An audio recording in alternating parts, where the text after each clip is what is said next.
Ваннада өзімді тұншықтырдым. Мамам мен қыздарым көз алдыма келді. Индира Расылхан ел естімеген шындығын айтты. Елге белгілі әнші Индира Расылхан жеке өмірінде болған қиындықтар мен діни психологиялық мәселелері туралы айтты. Бұл туралы Алаш.кз сайты хабарлайды. Журналист Жанар Байсемізге берген сұхбатында әнші ішкі сезімдері мен өз-өзіне қол салмақ болған кезеңдері туралы баяндап берді.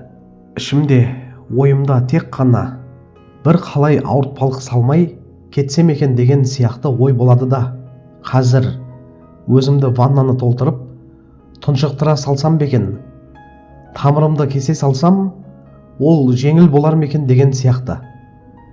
Болмаса дәрілерді іше салсам, ұйықтап қалып түк білмей кете салсам, болмаса биіктен секіріп кетсем деген сияқты нәрселер болады.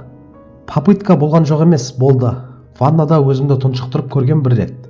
Сол кезде мамам, қыздарым бәрі көз алдыма келді. Соңғы сәтте бір атып шықтым да, мен не істеп жатырмын дедім, деді Индира Расылхан.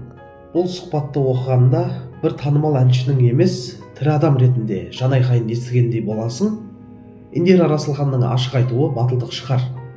Өйткені бізде көп адам бұндай күйді жасырып, ұят, ел не дейді деген оймен ішіне жұтып жүре береді. Ал ішкі ауыртпалық айтылмаса, ол жоғалып кетпейді, керісінше тереңдей береді.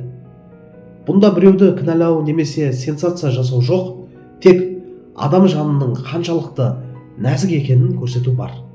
Осындай әңгімелер қоғамға керек деп ойлаймын, себебі бәрі күліп жүрген адамның ішінде дауыл соғып жатуы мүмкін екенін еске салады. Бұл жерде ең маңыздысы Индираның сол сәттен тірі шығып, бүгін оны айтуға күші жеткені. Анасы мен балалары ойына келгені, өмірімен байланыс үзілмегенінің белгісі.